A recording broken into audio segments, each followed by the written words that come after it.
I was asked to make some bushings. This is missing the female side, obviously, but took a durometer reading. Thought we'd try some urethane rubber first. I got some other materials coming to try out, but the first thought was, how do I make this? So, plasma cut some rings, weld some nuts and the bolts. Got the corresponding nuts and bolts to go with it. We're going to bolt these into here. The metal little piece that sticks up, these will interlock like this, but not touch. Should hold urethane rubber better. Probably gonna epoxy prime these, sandblast and epoxy prime them so they have a little bit better grip to the material for the production run. I'm gonna just do some destructive testing with this material first, so we're gonna try that out. This will get bolted in on this side. We're gonna put them together, and we're gonna mix the material.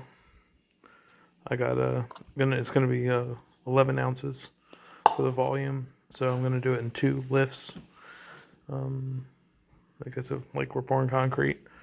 You see the little slot we'll be able to pour out. I don't know why I made a square slot, so for that I did some tape on the funnel. We have 10 degrees of draft angle in this. This doesn't have any draft angle, so I just took a little bit and added a little bit. Should be fine. I think we're like within, I don't know, 25 thousandths or something of total diameter. But who put something within 25 thousandths of a bushing? I don't know. We're gonna make one limb test to see how they like it. This will fit the square hole. I have the tape to set on the mold to allow me to pour it, and so I'll get this set up, and then I'll show you. We'll see it pouring. This stuff smells like the stuff that's in porta potties.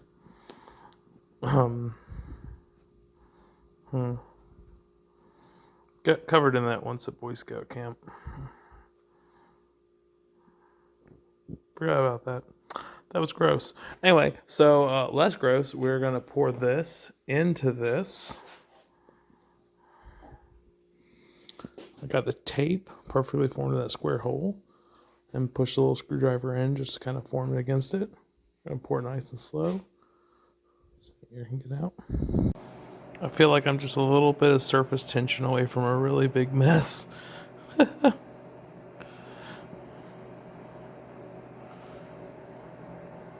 pretty good.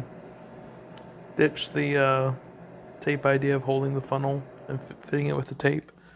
It didn't have enough of an air channel for air to get out. It was just taking forever to drain. So there's going to be 2 funnel fills. I'm probably going to be here for 10 minutes. I'll put a larger hole in the mold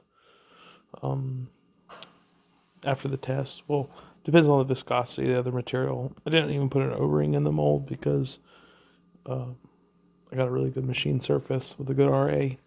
So I think with the thickness of this material, I think it'll be fine. If it was a thinner epoxy or something, I wouldn't. But this stuff's pretty thick. So looks like our surface tension is growing a little bit. It rolls out further. Okay, so we got it out the mold, and here it is. Some big things I noticed was I definitely should use some paste wax on this rather than just some mold release. It was extremely hard to get it out. I thought I gave myself enough draft angle. Secondly, the material does shrink a little bit when it cures, so I have this one ugly side, but other than that, this thing looks fantastic. There's the bottom plate with the welded nut inside. You know, we have these little guys in here holding into the material. I mean, I pushed it out by the plates with the hammering on nuts that I screwed on, and so that worked out pretty well. Definitely going to try some different mold releases in paste wax. The other thing was this took 2 days in the mold. I did have a little bit left in the cup, and I kept testing it for tackiness and tearability. I didn't want to tear this when I took it out. So probably going to make another set of molds because I think I have to make 12 of these. So this will really help. And I think I'm going to sign this a part number and start stocking them because I definitely could use this for a lot of things I build. It's a very generic size. It's going to work good. It looks good, with the exception of this. One thing I am going to do on this is I'm going to make this hole larger because I had a harder time pouring this, and I may even tap some holes around it and make myself a built-in funnel. So when I take this apart, I can, unbolt that, cut this off, take the piece out, and then cut the nib off. And any shrink that happens, it can pull from here. Not quite sure yet. I only popped this thing out of the mold recently and wanted to show it off. So there's the original, and there's the remake. And we're going to test it with the durometer later today, and it should be pretty good. I do have some other plastics I want to try, because this isn't very economical to use, this material, but Smooth-On does make some nice stuff. Just for this particular application, I think there is some cheaper stuff out there.